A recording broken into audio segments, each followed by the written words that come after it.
पूर्ण अनंत लीला, अनंत धाम, अंतहीन। कौन पार पाया?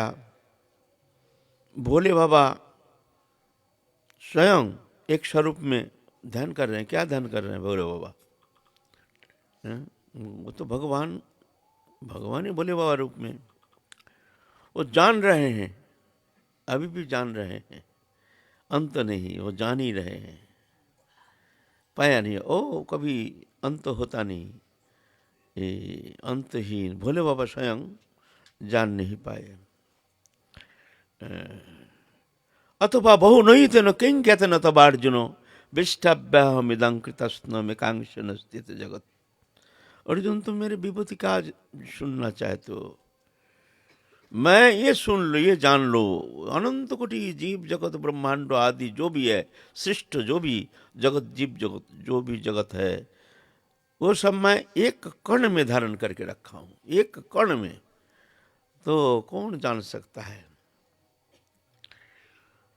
तो उपासना भी बहुविध है।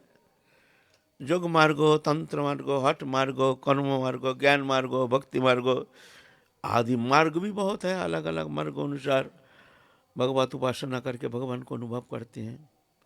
ये नहीं कह सकते जी ये झूठा है, ये ठीक नहीं है, ऐसे कह नहीं सकते। ये हमारे सनातन धर्म है।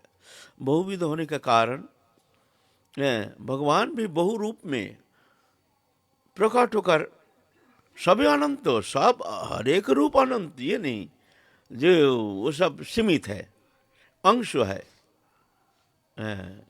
कोई कोई कहते हैं ये अंश है, भगवान का अंश है। अरे अंश माने क्या है? अंश माने भगवान ही है। जैसे चंद्रकला, चंद्रकला माने दूज का चांद, तीज का चांद, चौथ का चांद। तो कला का प्रकाश के तारतम्य है, लेकिन पूर्ण चंद्र ही है। चंद्र उतना दूज में इतना सा कटा हुआ दिखता है, ये उतना ही चंद्र है। चंद्र उतना नहीं है, चंद्र पूरा ही है, लेकिन उस दिन, दूज के दिन तुमको उतना ही प्रकाश मिलेगा। उससे ज्यादा चंद्रमा, वही चंद्रमा वो आपको प्रकाश नहीं देंगे, दे नहीं सकते। ऐसे ही भगवान युग युग में आते हैं अनंत रूप में, प्रकाश के तारतम्य। वही कृष्ण वृंदावन में कृष्ण, अबर द्वारका में कृष्ण, अबर मथुरा में कृष्ण, अलग अलग वही कृष्ण है ना। द्वारका में है ऐश्वर्य प्रधान, वृंदावन में सिर्फ माधुर्य प्रधान है ना।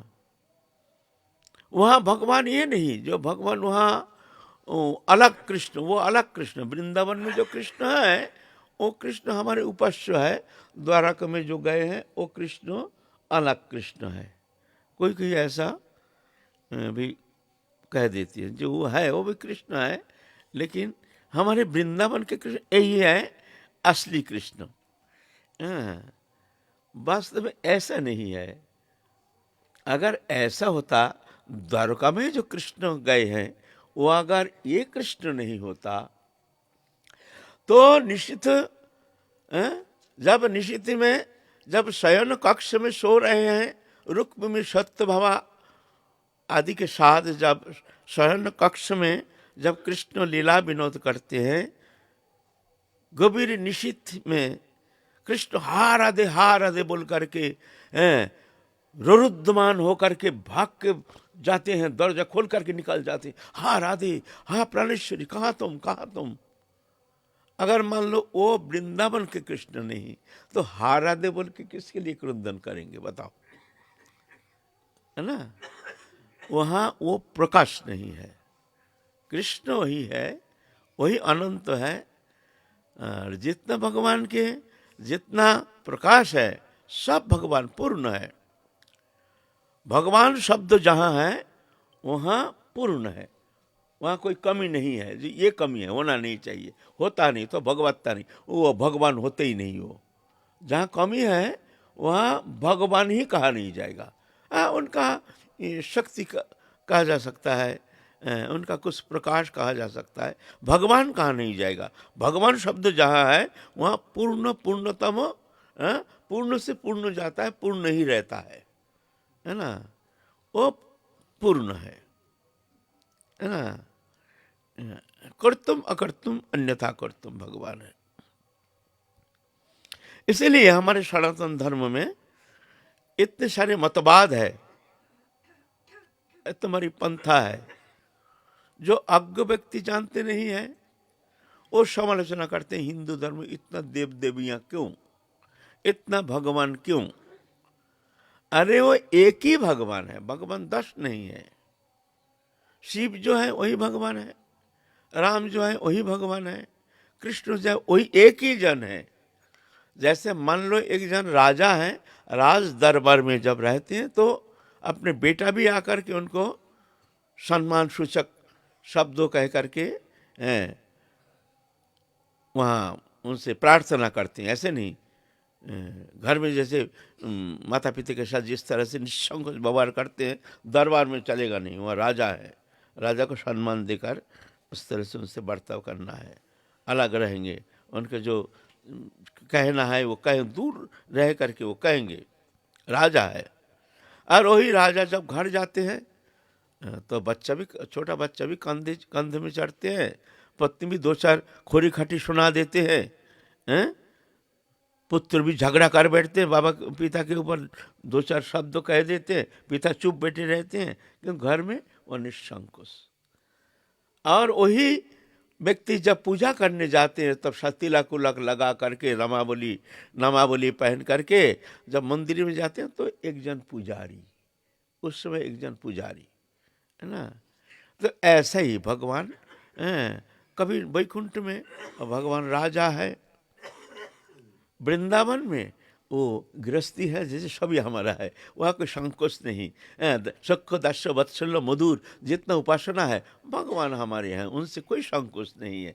सखा तो कंध में चढ़ते हैं, कंध में चढ़ाते हैं, झूठा खाते हैं, झूठा खिलाते हैं, और स्त्री मान करके गाली देते हैं, गोपियाँ गाली देते हैं बुरी तरह से, कृष्ण को गाली देते हैं। पूर्ण ब्रह्म सनातन भगवान अखिल रसामृत सिंधु अखिल ब्रह्मांड नायक, उनको गोपियां गाली देती हैं। प्रिया यदि मान करी कराए भर्सन, वेद स्तुति हुई तो हरे मोर मन, कहते हैं प्रिया मान करके जब गाली देते हैं तो वेद में तो स्तुति करते हैं, उस स्थिति में हमको उतना प्रसन्नता नहीं, लेकिन वो मान ही नहीं होकर के जो गाली देते हैं उसमें हमारी इतनी प्रसन्नता है, हमको इतना अच्छा लगता है। तो वृंदावन में वो अपना निजी जन निसंकोच, ये वृंदावनी उपासना। और पुजारी बन के पूजा घर में जा कर के वही व्यक्ति जब धनस्थ होकर, यह है हमारे भोले बाबा, वही भगवान अलग नहीं है ना। तो हमारे सनातन धर्म बहुमुखी, भगवान अनंत है, इसलिए भगवान के उपासना भी अनंत है, लेकिन बहुत जानते नहीं है, इनकी अज्ञता, ये समझ नहीं पाते हमारे अज्ञता, जो समालोचना कर बैठते हैं हमारे सनातन धर्म के। हिंदू धर्म में बहु देवियाँ बहु भगवान क्या है, सब अनंत है, सब अनंत है।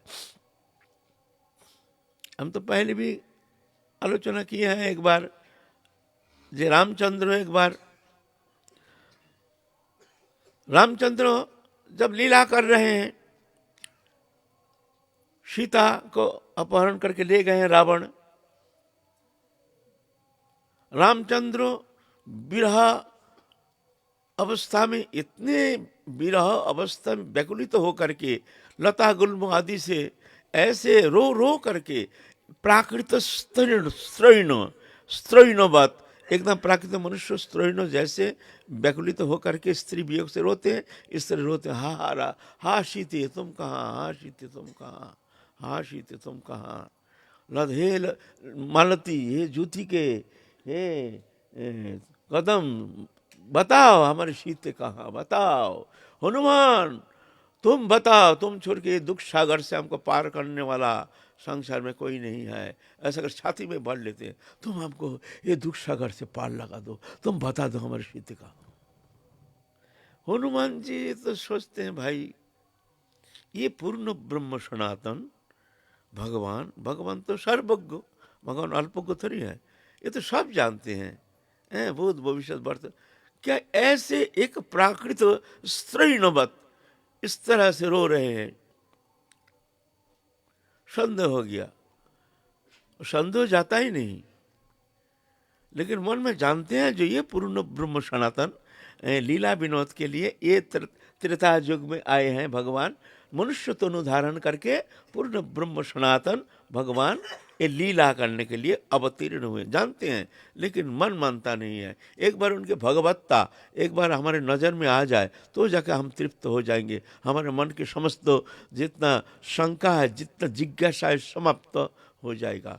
एक बार उनके पूर्ण भगवत्ता हमको थोड़ा सा अगर प्रकाश हो जाए। अच्छा, इतने में तो ठीक है, लंका गए हैं, लंका जाकर के सीता की खबर लेके आए हैं, फिर युद्ध छिड़ गया, युद्ध छिड़ गया। इतने में इंद्रजीत तो नागपाश में बांध दिया, नागपाश बाण में बांध दिया राम लक्ष्मण को। नाग मन सर्प, साप ऐसे मंत्र है, बड़े बड़े सर्प आकर के बांध लेते हैं, ऐसे सर्प में बांध लिया। भगवान मृत्यु सज्जा में हनुमान जी देख रहे हैं, भगवान पूर्ण ब्रह्म सनातन भगवान ऐसे तड़प रहे हैं। हा हा, कौन हमको उद्धार करेगा? भगवान मर रहे हैं, भगवान को बचाएगा कौन? हनुमान जी तभी दिखती ये पूर्ण ब्रह्म सनातन। देखे तमाशा क्या हो रहा है।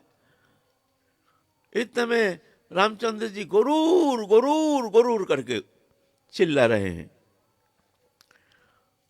हनुमान जी सोचते हैं गरुड़ कौन है भाई, गरुड़ कौन है? ठीक है। इतने में देखते विशाल एक पक्षी, विशाल एक अंधकार करके बादल छा जाता है, जैसे आंधी तूफान जैसे, ऐसे एक पक्षी एकदम आ करके सामने बैठ गए। और जितना सर्प है सब तो छोड़ छाड़ के भागने के लिए तैयार हो गया। और पकड़ पकड़ के तो सब कलऊ कर रहे हैं गरुड़ जी, सब सर्प को पकड़ के कलऊ करने का अच्छा मौका मिल गया। सब पकड़ पकड़ के खाना शुरू कर दिया। और रामचंद्र जी नागपाश से मुक्त हो गए हैं। अब गुरु हनुमान दिखते हैं, एक पक्षी हमारे रामचंद्र भगवान को मुक्त करा दिया, भगवान को बचा लिया। किसने? एक पक्षी ने। भगवान को कौन बचाया? भगवान कौन बचाता है? भक्त बचाता है और कोई बचाने वाला है नहीं। तो भाई ये क्या बात है, ये पक्षी कहाँ से आ गया भाई? इतना बड़ा पक्षी तो हमने तो कभी देखा नहीं जीवन में। अब रामचंद्र जी अलग दर फिश फिश फिश फिश क्या बात कर रहे, क्या जाने। और हनुमान जी के मन में संदेह आया, वो क्या किया है, छोटे भी बन जाते हैं कभी कभी। एक वृक्ष था, वृक्ष ऊपर चढ़ गए हैं, ऊपर चढ़ करके ऐसा करके ऊपर से दिखता है ना, क्या लीला हो रहा है, पक्षी कौन है? और देखते हैं हमारे प्रभु से, हमारे फुट क्या बात कर रहे हैं, भगवान जाने। इतना में रामचंद्र कह रहे हैं, गुरुर तुम हमसे वर मांगो, तुमने हमको इस संकट के समय तुमने हमको उपकार किया, तो हमसे वर मांगो। तो गुरुर जी तो जानते हैं भगवान का नित्य वाहक है, गुरु जी सब जानते हैं, जो ये पूर्ण ब्रह्म सनातन लीला करने के लिए आए हैं, ये जानते हैं गुरुर जी, वैकुंठ से आए हैं ना। तो गुरु जी कहते हैं, प्रभु आप कहते हो वर मांगो, आप तो हम एक वर मांगेंगे, आप दोगे? तो बोले हाँ देंगे, बताओ। बोले अब बोलो बोलो, आप कहो, फिर पीछे ये मूर्ख नहीं जाना, आप कह देते हाँ हम देंगे। बोले हाँ हम देंगे। तो प्रभु तुम्हारे वही वृंदावन में माधुर्यमय मोहन श्याम मूर्ति, मैं त्रिभंग वो मूर्ति मैं देखना चाहता हूँ। वो तुम्हारे माधुर्य महिमान्वित लीला माधुर्य स्वरूप जो है, बस तुम्हारे त्रिभंग ठाम वो कृष्ण स्वरूप को मैं देखना चाहता हूँ, एक बार वो स्वरूप को तुम दिखाओ। अरे अरे अरे अरे गुरुर तुम पागल हो गया, ये त्रेता युग चल रहा है, वो तो अगला युग है, दापर युग आ रहा है ना, उस युग में हमारे वो लीला तुम दर्शन करना। अभी यहाँ थोड़ी होता है पागल जैसे, अभी तो सब हमारी लीला गड़बड़ हो जाएगा, कोई देख लिया ना सब गड़बड़ हो जाएगा। बोलते हैं ना प्रभु गड़बड़ नहीं होगा, हम एक काम करेंगे, तुमको ना पंखा से हम ढक लेंगे एकदम ऐसे करके, विशाल पंखा, तो पंखा से हम ढक लेंगे, तुम उस पंखा के भीतर तुम दिखाओ, दुनिया तुमको कोई देख नहीं पाएगा। तो भगवान तो जानते हैं हनुमान का मन का संदेह भी दूर करना है, लीला भी करनी है। अच्छा देखना गरुड़ कोई देख ना ले, गरुड़ तो विशाल पंखा लेकर के ऐसा करके घेर लिया, और हनुमान तो ऊपर बैठा है ना, ऊपर से तो सब दिखता है, वो तो पेड़ के ऊपर बैठा है ना, ऊपर से तो सब दिखता है, ढकने से भी दिखता है ना ऊपर से। तो देखते हैं उस समय धनुर्बाण त्याग करके वंशी धारण किया है। तब हनुमान समझ गए तो भगवान के ये लीला है, ये लीला साधारण के बोधगम्य है नहीं, अचिंत है, मन बुद्धि का अगम्य है, ये इंद्रियातीत है, गुणातीत है, लोकातीत है, मायातीत है। ये एकमात्र अनुभव वेद्य कृपा साध्य, जिन पर कृपा करते हैं वही इस लीला को किंचित आस्वादन कर सकते हैं ना। तो भगवान का अनंत लीला, तो साधन भी अनंत, अनंत स्वरूप में भगवान के अनंत रूप में भगवान को आस्वादन करते हैं। ये कोई गौणों नहीं, कोई मुख्य ऐसा नहीं। मान लीजिए एक बगीचा है, एक बगीचा में सबसे सुंदर फूल, आपको विश्व में सबसे जो सुंदर फूल आपको लगे, वो सुंदर फूल का ही एक बगीचा बना, और कोई दूसरा फूल नहीं। एक बार देखेगा कोई, दोबारा बगीचे की तरफ देखेगा नहीं, एक बार देख लो, अच्छा फूल तो बस हो गया, बस अब नहीं देखेगा।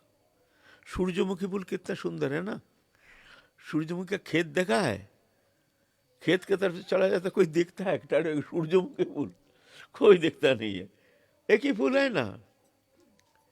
ऐसा ही हजारों फूल जब रहता है तो बगीचे की शोभा, नाना प्रकार फूल, ये वाला, अरे वाह ये वाला तो, वाह वो वाला तो बड़ी अच्छी है, अरे अरे ये वाला देखो कैसी है ना।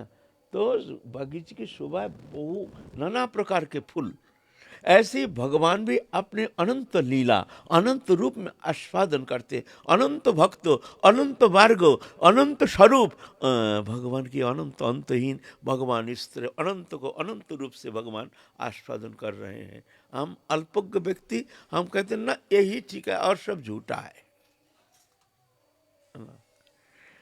तो आज हम लोग आस्वादन करेंगे, हम लोग काल आस्वादन करना चाहते थे वही कबीरदास जी, वो तो हो गया, हमारा ख्याल नहीं, सब कहते हो गया कबीरदास जी। तो आज हम लोग आस्वादन करें ऐसे प्रेम मार्ग ही हैं, पहले योग तंत्र में थे, फिर उनसे वहाँ से प्रेम मार्ग में आ गए हैं। हरिनाम महामंत्र उनके बहुत व्यापक रूप में प्रचार किया है। महाप्रभु का हरिनाम महामंत्र राम ठाकुर नाम से प्रसिद्धि है। राम ठाकुर, ये राम ठाकुर बंगाल में फरीदपुर जिला में जन्म ग्रहण किए हैं।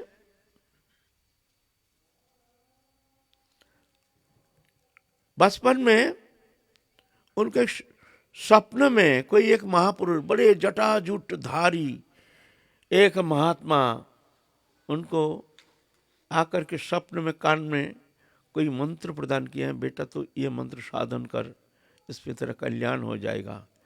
स्वप्न में वो मंत्र पाने का बाद उनका बस कुछ दिन तो साधन किया, लेकिन मन मानता नहीं है, कहाँ है हमारे गुरुदेव, वो गुरुदेव कहाँ है, गुरुदेव कहाँ है। अल्प उम्र के बालक, अल्प उम्र के बालक, उस समय हमारे बंगाल तो पूर्व भारत जो है तंत्र साधना के प्राधान्य था, वहाँ सब तंत्र साधना, तंत्र मंत्र जंत्र फूक झाड़ फूक ये सब बहुत प्रसिद्धि है। वहाँ घर घर में सभी कुछ ना कुछ जानते हैं तंत्र मंत्र। बंगाल में, पूर्व भारत में, आसाम आदि बांग्लादेश से लेकर पूर्व भारत जो है ना, तंत्र साधना के प्राधान्य था। घर घर में तो फूक फाक जानते हैं, घर घर में कुछ ना फूक फाक तो कुछ तो जानते ही हैं। हम भी ऐसे देखें फूक फाक, तो पहले तो आग्रह किया तो हम भी फूक फाक सीखेंगे। फिर हमने ऐसे सुना जो फूक फाक जो करते हैं वो कभी प्रेम प्राप्त नहीं कर सकते हैं। तब से हमने भाई फूक फाक से बहुत दूर, भाई ना फूक फाक कभी नहीं सीखेंगे। नहीं, हमको मौका आया था फूक फाक सीखने का। जब ऐसे है उसमें जो एक बार तंत्र साधना करके फूक फाक जो करते हैं ना, जंत्र मंत्र तंत्र जो करते हैं ना, कभी कृष्ण प्रेम मिलेगा नहीं उनको। ऐसे तब से हम और उसमें इंटरेस्ट, लेकिन बंगाल में बहुत इंटरेस्ट लेते हैं इस विषय में। तो कामाख्या मंदिर है असम में, असम में है ना कामाख्या देवी। असम कामाख्या देवी, वो साल में एक बार उनके बहुत विशाल मेला लगता है। उसको कहते हैं अम्बुबाची। अम्बुबाची ऐसे कहते हैं। माँ का उस समय ऋतुस्वला होती है, जिस कारण उस 5 दिन वहाँ विशाल मेला लगता है। लाखों लोग का समावेश होता है। तो राम ठाकुर बच्चा उम्र है, बहुत कष्ट करके वहाँ गए हैं गुरु अनुसंधान में। गुरुदेव कहाँ है, हमको जो मंत्र प्रदान किए हैं वो गुरु कहाँ है, उनको अनुसंधान करने के लिए कहीं मिल जाए, कहीं ना कहीं मिलेंगे। स्वप्न में दीक्षा ठीक है, कृपा है, अच्छा है, लेकिन वो पूर्णता नहीं। साक्षात गुरुदेव कर्ण में मंत्र प्रदान करती, ये विधान है। आजकल तो माइक से भी सुनते हैं, मंत्र देते हैं, माइक से सुना देते हैं, सुन लिया गुरुकर्ण। ऐसा होता नहीं। ऐसे स्वीकृति हमारे सनातन धर्म में ऐसे स्वीकृति है नहीं। ऐसे मंत्र श्रवण करके उसका विशेष कुछ मंगल साधन। हाँ, भगवान का नाम ठीक है, हमने भी कह दिया हरे कृष्ण कृष्ण कृष्ण, हम भी कह दिया। कोई अगर हरे कृष्ण करे तो मंगल ही होगा, लेकिन ना उसमें एकदम भगवत प्राप्ति ये संभव नहीं है। वो तो गुरु कृपा, हम काल आलोचना किया है ना, गुरु शक्ति संचारित करके वो मंत्र को प्राणवंत करके, प्राण संचार करके शिष्य के भीतर वो बीज रोपण करते हैं। फिर जाके वो बीज जाके क्रियाशील होती है। फिर धीरे धीरे धीरे धीरे वो बीज वृक्ष बन के, लता बन के आ जाता है। प्रेम कल्प लता, प्रेम कल्पलता बीज से फिर लता बन के आते हैं, है ना। ऐसा थोड़ी होता है। और बीज तो तुम्हारा किताब में भी मिल जाता है, बहुत किताब में हजारों बीज मंत्र मिल जाएगा। अगर बीज मंत्र से सब कुछ हो जाता है तो गुरुकरण का क्या आवश्यकता है। हम किताब से मंत्र लेकर के जपो जपो ना, कितना मंत्र है, होगा नहीं। यही तो ओम नमो भगवते वासुदेवाय, यही मंत्र तो नारद जी ध्रुव महाराज को दिए हैं ना, भगवत में उल्लेख किए हैं, हम भी उल्लेख कर रहे हैं। तो यह मंत्रों से जब तुम्हारा काम हो जाएगा, होगा कल्याण होगा, ये नहीं अकल्याण नहीं होगा। बहुत दूर तुमको ले जाएगा, तुम्हारा कल्याण होगा। लेकिन भगवत प्राप्ति ऐसा नहीं होती है। वो गुरु जी वो मंत्र को शक्ति समन्वित करके फिर जाके वो बीज रोपण कर देते हैं शिष्य के भीतर, हृदय में रोपण कर देते हैं। फिर जाके वो बीज प्रेम कल्पलता रूप में आकर के विस्तार प्राप्त करते हैं। उपजिया बारे लता ब्रह्मांड भेदी जाए, विरजा ब्रह्मलोक भेदी पर ब्रह्म पाए, तबे जाए तदुपरि गोलोक वृंदावन, कृष्ण चरण कल्प वृक्ष करे आरोहण। ये तब बीज तो दे दिए है। ऐसे आए हैं, बालक है।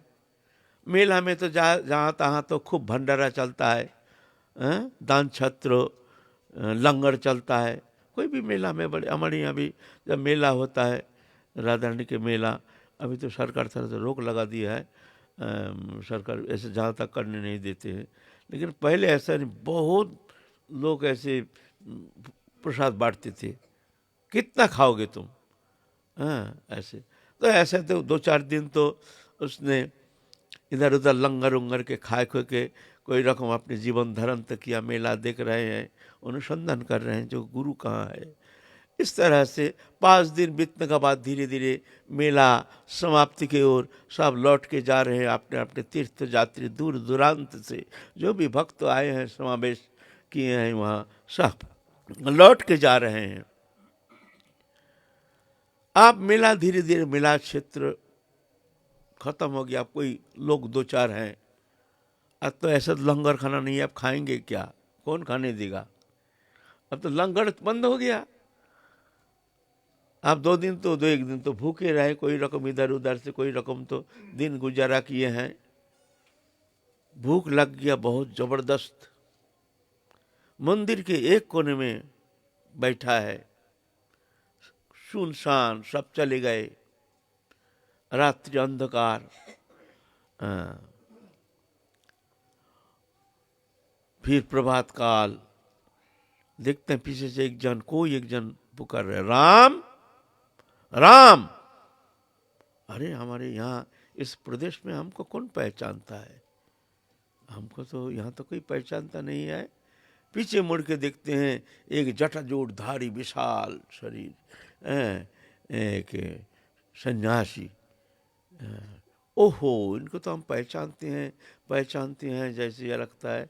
कहाँ? ओहो, हम स्वप्न में जो देखे हैं, जो पुरुष हमको, जो महापुरुष हमको वो मंत्र प्रदान किए हैं, ये वही महापुरुष।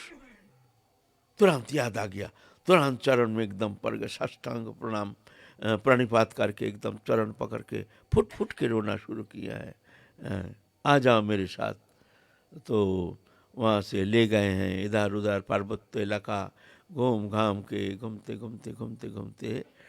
एक जगह गए हैं, एक गुफा है, गुफा के पास जा कर के बोले जाओ तुम वहाँ स्नान करके आ जाओ। कहाँ? वहाँ जो नदी है, ब्रह्मपुत्र नदी, ब्रह्मपुत्र नदी में तुम स्नान करके आ जाओ।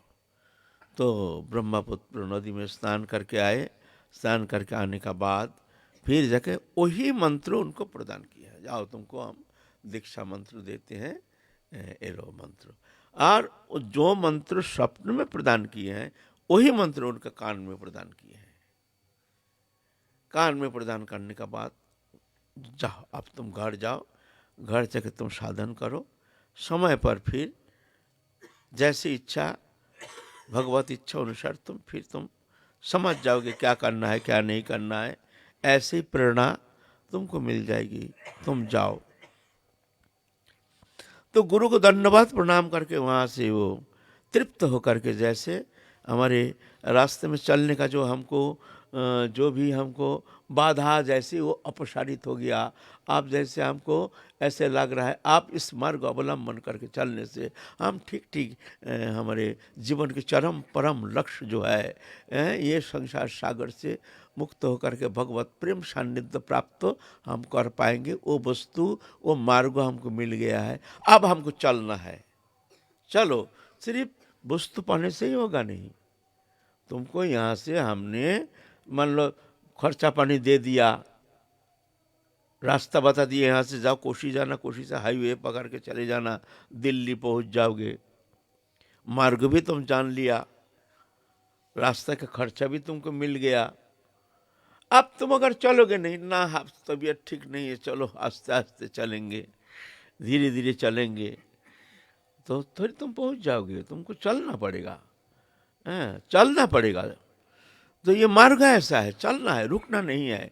यहाँ आंधी तूफान, नाना प्रकार विपत्ति, द्वंद्व संघात, नाना प्रकार प्रतिकूल परिस्थिति, ये नहीं।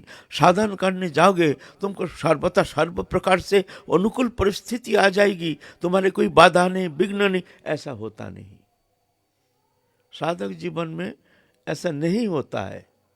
कोई अगर सोचे जो हम भगवत उपासना करने के लिए आए हैं, अब हमारे लिए तो क्यों, हम भगवत शरणागत हैं, प्रभु की कृपा हम पर है, हम ये अनुभव किए हैं, तो हमारे लिए चिंता क्या है? खाना मिल जाएगा, पहनना मिल जाएगा, रहना मिल जाएगा, चिंता क्या? आदि व्याधि उपाधि ये तो कुछ रहेगा ही नहीं। क्यों? हम प्रभु से प्रार्थना करें, प्रभु ठीक कर देंगे। हमारे लिए कोई दुख नहीं, दारिद्र्य नहीं, अशांति नहीं, कोई द्वंद्व संघात नहीं, ऐसा नहीं, ऐसा नहीं होता है। शरीरधारी मनुष्य मात्र ही, साधक मात्र ही, सबके लिए आदि व्याधि उपाधि दुख दन्न नाना प्रकार प्रतिकूल परिस्थिति के भीतर से उसको आगे बढ़ना पड़ता है। फर्क इतना है, बहिर्मुख लोग उसमें घबरा जाता है, रोना पीटना शुरू कर देता है, निराशा छा जाती है, दुखी हो जाता है।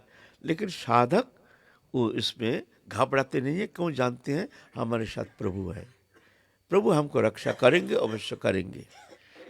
वो दुख को दुख नहीं मानते हैं, वो बाधा को बाधा नहीं मानते हैं, वो जानते हैं इसमें प्रभु के कोई मंगल है, ये जरूर प्रभु के कोई मंगल है इसमें। ये जानकर के वो बाधा में वो कभी विचलित नहीं होते हैं, विचालित नहीं होते हैं, ठीक ठीक सही मार्ग अवलंबन करके, दुख को सहन करके, वो दृढ़ धारणा लेकर के, निश्चय करके, दृढ़ विश्वास लेकर के, अटूट उत्साह लेकर के, गुरुचरण में अखंड भरोसा लेकर के वो आगे बढ़ते हैं। फिर क्या होता है? वो घबराते नहीं। वो घबरा जाते हैं संसारी लोग, बहिर्मुख लोग, वो विचलित हो जाते हैं, विचालित हो जाते हैं। और साधक न विचलित होते न विचालित होते हैं। विचलित माने दूसरा मार्ग पकड़ लेते, रास्ता पकड़ लेते, दूर ये रास्ता ठीक नहीं, बहुत झमेला है, इधर से चलेंगे। कभी कभी साधक जीवन में भी विचालित हो जाते हैं। साधन करते करते जैसे जब चलना संभव नहीं, तो कभी कभी क्या करते हैं, मार्ग बदल लेते हैं। दूर ये यहाँ भजन ये ठीक नहीं, और कहीं से कान फूंक लेता है, चलो वो ये भजन करेंगे, ठीक है। ऐसा भी होता है। एक मार्ग में आए हैं, गुरु के प्रति भरोसा नहीं, विश्वास नहीं, दूसरा जगह कान फूंक लेते हैं, विचालित हो जाते हैं। तो उसका इधर स्कूल न स्कूल कोई कुल होता नहीं है, वो अकुल में ही वो मर जाता है। ऐसे विषय कुछ होता नहीं है। तो साधक जो है वो विचलित नहीं होते हैं, घबराते नहीं हैं। इस तरह से यह साधक में और बहिर्मुख लोक में ये व्यवधान, फॉर्मूला सबके लिए एक ही है। दुख दरिद्री जो भी है, आदि व्याधि उपाधि सुख संताप आदि जो भी है, गृहस्थी के लिए, त्यागी के लिए एक ही है। बस जो भगवत भक्त है वो उनमें घबराते नहीं है। बस देखते हैं प्रभु की कृपा, चलो तुम्हारी इच्छा, कोई विपत्ति आ गई है, चलो बोल तुम्हारी इच्छा, जय राधा रानी बोल करके वो चलते रहते हैं, घबराते नहीं है। आएंगे शेर भालू जैसे आएंगे खाने के लिए। जब साधक साधन करते हैं ना तीव्र, उस समय उसको विचालित करने के लिए, विचलित नहीं विचालित, दूसरा मार्ग भटकने के लिए तो आते हैं माया। ऐसे ऐसे माया फैलाएंगे जब तुम घबरा जाओगे, बोलोगे भाई ये साधन भजन होगा नहीं, ये होना संभव नहीं है, चलो दरजा बंद करो चुपचाप। हम तो साधन भजन करते नहीं है, लेकिन ऐसे परिस्थिति हमारे सामने बहुत आया है, हमको पता है, प्रैक्टिकली पता है हमको।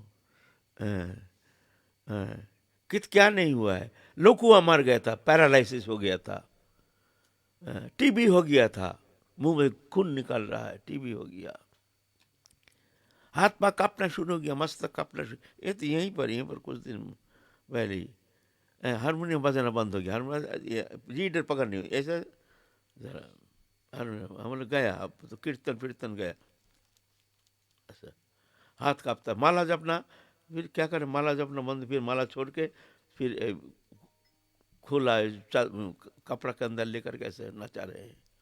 हम बोला अरे साला जीवन तो बर्बाद हो गया, ये कंपन रोग हो गया, अब क्या करें भाई, ये तो सारा जीवन बर्बाद हो जाएगा, हमारा भजन गया, ये गया।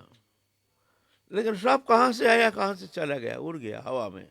बड़े बड़े वैद्य, लोकुआ कभी ठीक होता है, लोकुआ मर गया हमारे 40 साल 45 साल पहले लोकुआ मरा था। लेकिन कहाँ से ठीक हो गया, कैसे ठीक हो गया, ठीक हो गया, ये ठीक हो गया, ये भी कंपन, तो ये सब लोग दिखे कंपन ठीक हो गया। क्या क्या आता है, कैसी कैसी विपत्ति आती है, मुंह में खून, भजन करने जाएंगे, ठीक किया, अब जंगल में जाके तीव्र भजन, मैं अपनी बात कह रहा हूँ, तीव्र भजन करेंगे, बस इस संकल्प के तुरंत टीबी का 4 लक्षण है, ये 4 लक्षण होने से समझ लेना तुम्हारा टीबी है। डॉक्टर के पास जाने का ज़रूरत नहीं है। पहले है बुखार, फीवर, बहुत दिन से गुनगुना फीवर चलता रहेगा, 1 नंबर। 2 नंबर है काफ, उसके बाद सूखा खांसी इसे खांसी चलता रहेगा। हाँ, 3 नंबर होगा चेस्ट पेन, तुम्हारे छाती में दर्द होगा, छाती में दर्द। नाइट स्वेटिंग, रात के समय तुम्हारा ठंडी हो गर्मी हो पसीना निकलेगा।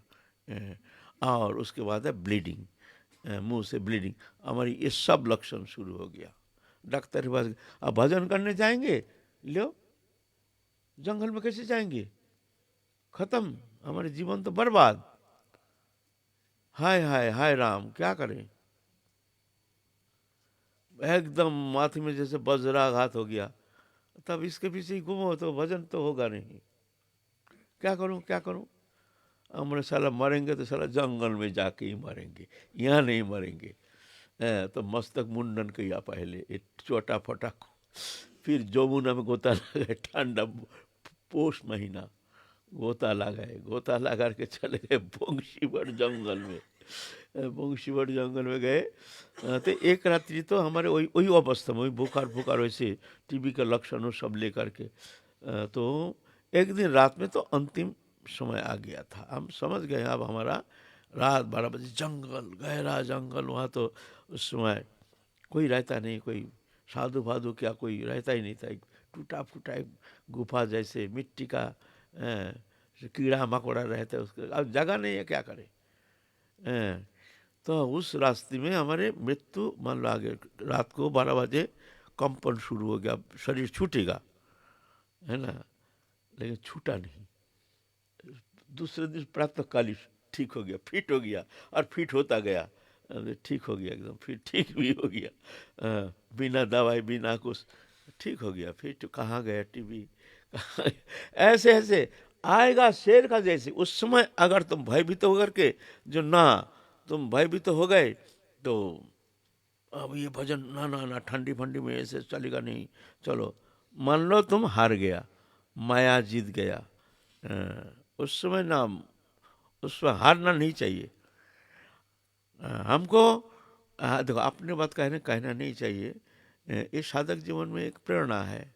हमारा पूर्ण प्रैक्टिस था, क्या हो गया, माने बुखार है, ऐसे है, अब मरने का नौबत आ गया। और डॉक्टर ने कह दिया तुमको, हम तो खाली बदन बराबर रहते हैं, जब से गुरु के पास आए हैं पहले से खाली, कभी कमीज पहनते नहीं है। हिमालय गए, हिमालय में भी खाली बदन ही, हमने ऐसे ही गए। डॉक्टर ने कहा तुम मरोगे, ठंडी लगाओगे तो मरोगे, एकदम शरीर एकदम ऐसा हो गया। तो क्या करेंगे, ना टोपी पहनना पड़ेगा, माफलर पहनना पड़ेगा, कमीज पहनना, खाली बदन रहने से घुस जाएगा ठंडी, मरोगे। पाँव में मोजा पहनना पड़ेगा और क्या, ठंडी पानी में नहाना, हम लोग कुंड में नहाते थे ठंडी मौसम में भी, रात को 2 बजे कुंड में नहाना बंद, गर्म पानी में नहाना पड़ेगा। साला हम तो ये जीवन से तो मरना अच्छा है। 3 दिन तो कोई रकम खंडोबाजी का चेला, वो था क्या उसका नाम, बंगाल में रहता है, वो हमारी सेवा करने के लिए आ गए, बोलता हम सेवा करेंगे आपकी। लोचन लोचन, हाँ। तो एक जन अलखल्ला बना दिया, कंबल काट करके गलाई करके, कमीज तो पहनते नहीं, चलो अलखल्ला पहनो, अलखल्ला पहन लिया, मफलर पफलर लगा करके, धूप निकलने से नहा रहे हैं। 1 दिन 2 दिन 3 दिन बाद हमारा माथा खराब हो गया। हम बोले ऐसे जीवन हमको स्वीकार नहीं, हम मरेंगे वो अच्छा है, फिर ऐसे जीवन हम स्वीकार नहीं करेंगे, चलो मरना ही है, भाई फेंको, सब फेंक दिया। फेंक करके रात को 2 बजे फिर कुंड में ये नहा गोता लगाना शुरू कर दिया। ले आजा आजा बुनकट स्पुंट का, जा आजा, तू जाएगा नहीं तो मैं जाऊंगा, दोनों एक साथ नहीं रहेंगे। ऐसा ठंडा में गोता में इतना गोता लगा है हमारे यहाँ, वो डर के मारे आज भी भागा, काल भी भागा। आज 35 साल हो गया वो, और हमारे सामने आया नहीं, डर के मारे वो भाग गया, हम भागा नहीं।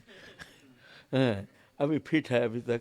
यहाँ सच्ची कहानी कह रहा हूँ। भय पाओगे तो मरोगे। उस समय अगर हम भय पा के ऐसे ही जीवन लीड करता, बस हो जाता, हमारा चौपट हो जाता, जो भी तरह भजन करते वो भी चौपट हो जाता। ऐसा है ना। ये अभी भी तो लास्ट सेलुलाइटिस हो गया, दिल्ली गए, एशिया का सबसे बड़ा डॉक्टर, कहते हैं आप निर्जला छोड़ो नहीं तो मरोगे, और सामने निर्जला पर तो है, 400 हमारा शुगर है, हर तरह से निर्जला छोड़ना पड़ेगा। और एशिया का बड़ा डॉक्टर हमारे नहीं छोड़े तो बोले फिर आने के लिए तैयार हो जाना, 15 दिन कम से कम हॉस्पिटल में रहना पड़ेगा, उसके लिए आप तैयार होके रहना। सुन के हम तो पहले तो घबरा गए, अरे भाई इतना दिन का साथ, ये 45 साल का निर्जला आज कैसे छोड़ देंगे, चलो उम्र तो इतना हो ही गया, अब नहीं तो मरेंगे तो 2 साल आगे ही मरेंगे, निर्जला छोड़ेंगे नहीं, ये संकल्प करके हमने ठीक किया, हम तो निर्जला करेंगे, ठीक है हॉस्पिटल जाके मरेंगे ना, तो पहले 2-4 साल ज़्यादा जीते, 2 साल आगे मरेंगे, क्या है, अब तो उम्र तो 75 के ऊपर हो ही गया है, झमेला क्या है, मरना तो अब क्या है, अब ज़्यादा समय तो है ही नहीं। आके हमने निर्जला किया, जिस दिन निर्जला किया द्वादशी के दिन हमारा शुगर ठीक हो गया, हमारा सेलुलाइटिस ठीक हो गया, शरीर स्वस्थ हो गया, जैसे पहले से हम और सबल हो गया, पूरा एकदम उल्टा एक्शन। निर्जला करने के बाद पूरा सब बदल गया, माने सब हमारी बीमारी जैसे हमसे निकल गए सब। फिर आबा को हमने बोला तुम डॉक्टर को बोलना ये ऐसा ऐसा हुआ है, तो डॉक्टर को बोला जा करके, एम्स का एक डॉक्टर है उसको बोला जाओ जाकर के बोल देना। डॉक्टर हंस रहे हैं, बोलते हैं बोले भाई ये वो जगत का, हाँ वो जगत का खबर, ये तो हमसे ये हमारे मेडिकल साइंस यहाँ तो ये तो कुछ कर नहीं सकते हैं, ये इस विषय हमारा कुछ बोलने का है नहीं। तो हमने उनको बोलते आग्रह किया अब भी निर्जला व्रत करना। तो कहने का मतलब है भय नहीं पाना चाहिए। भय, हमारे गुरुजी कहते हैं दुर्बल क्या भजन करेगा, भय हमारे अब आदि व्याधि उपाधि बाधा मृत्यु क्या नहीं क्या होगा आने दो, लेकिन हमको पीछे हटना नहीं है, भजन हो चाहे ना हो, कम से कम हमको पीछे हटना नहीं है, पीछे मुड़ के दिखना नहीं है, हमको लौट के जाना तो है ही नहीं, कोई सवाल ही नहीं है ना। तो ऐसे इस तरह से साधक जीवन में ऐसा नहीं, जो तुम भजन करना शुरू कर दिया और गुरु कृपा होगी और तुम मान लो और तुम्हारे लिए आदि व्याधि उपाधि कुछ रहेगा, ऐसा नहीं।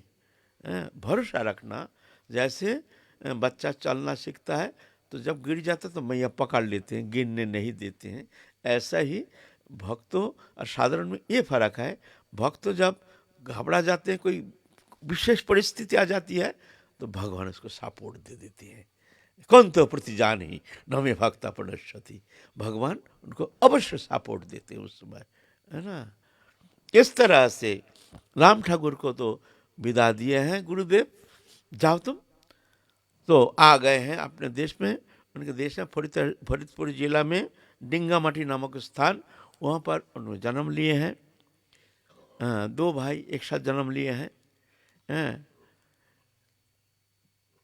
यह है राम और एक छोटा भाई का नाम है लक्ष्मण, छोटे में एक ही साथ लक्ष्मण।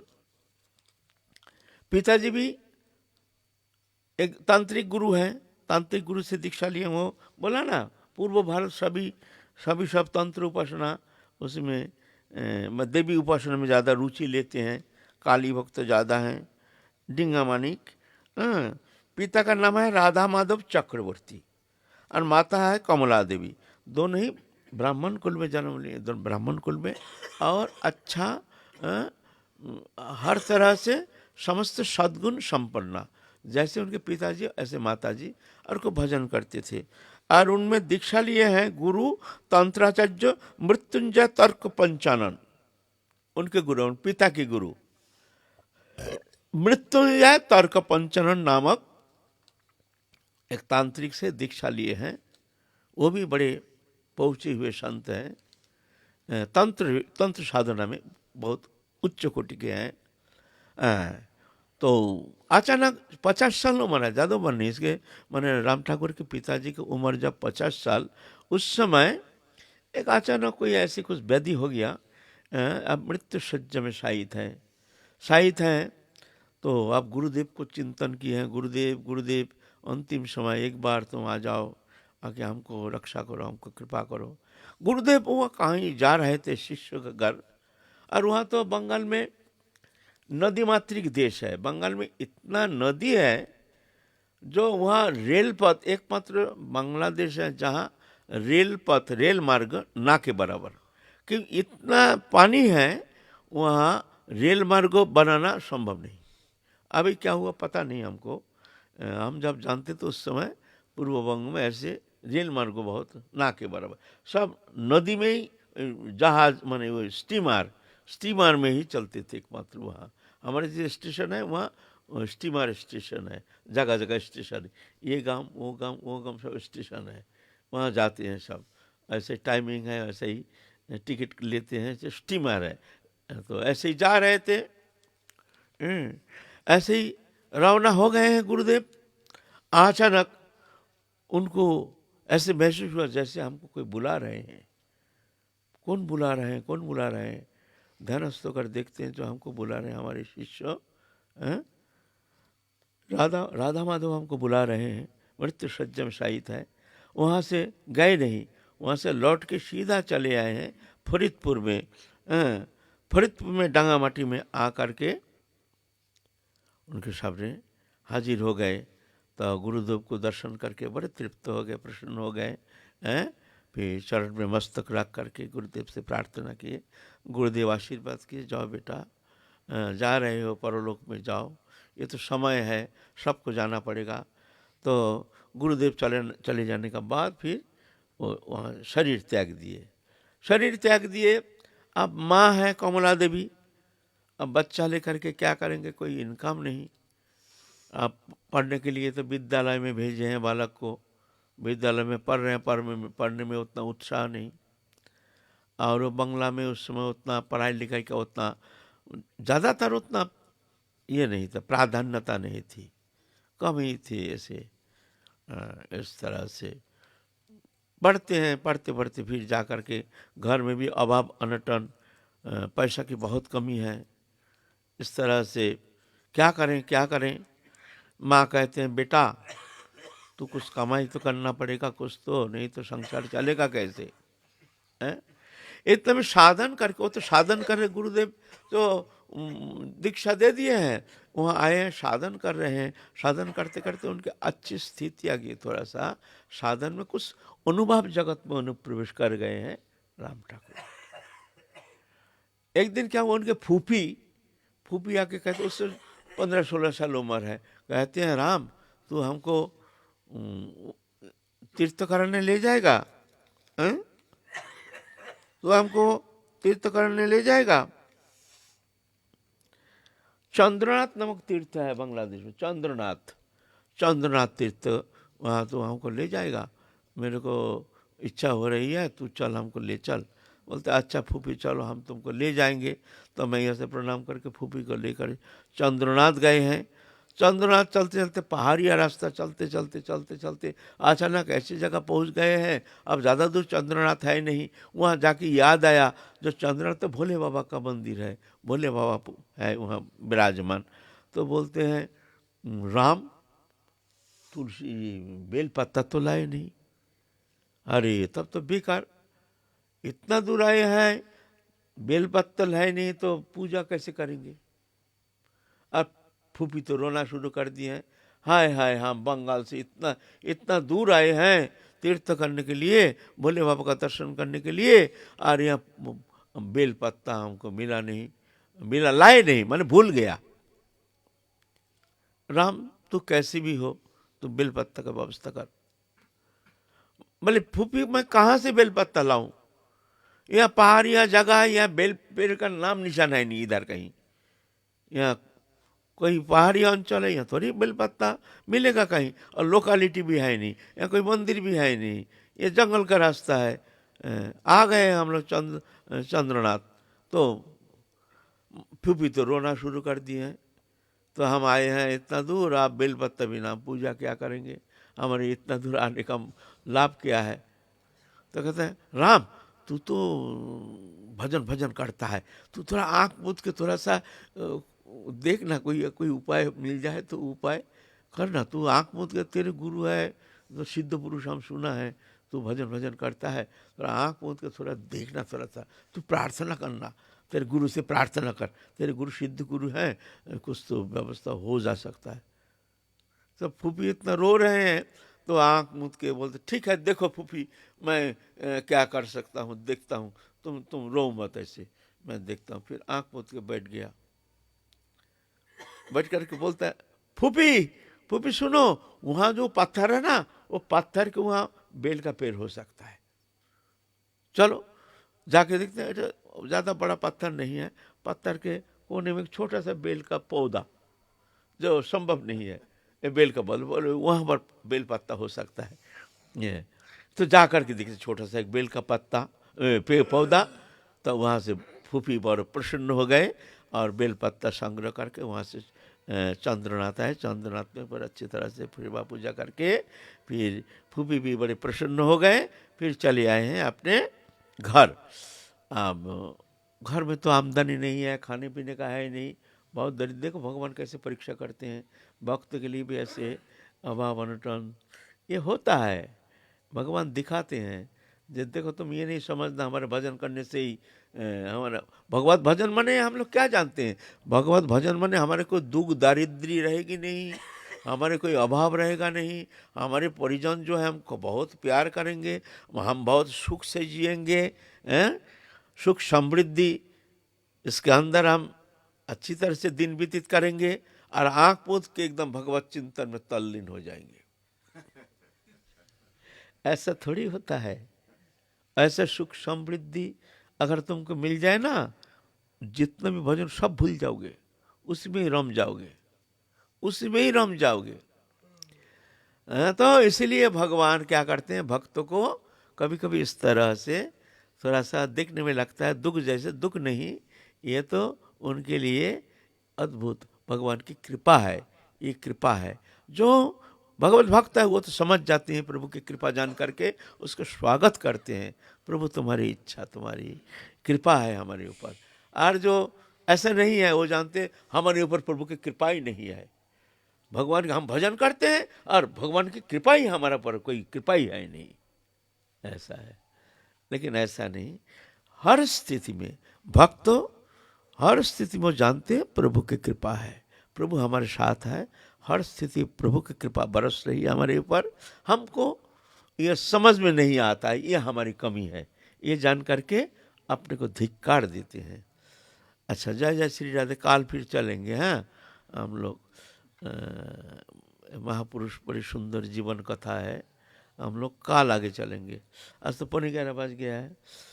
जय जय श्री राधे श्याम, हरि बोल।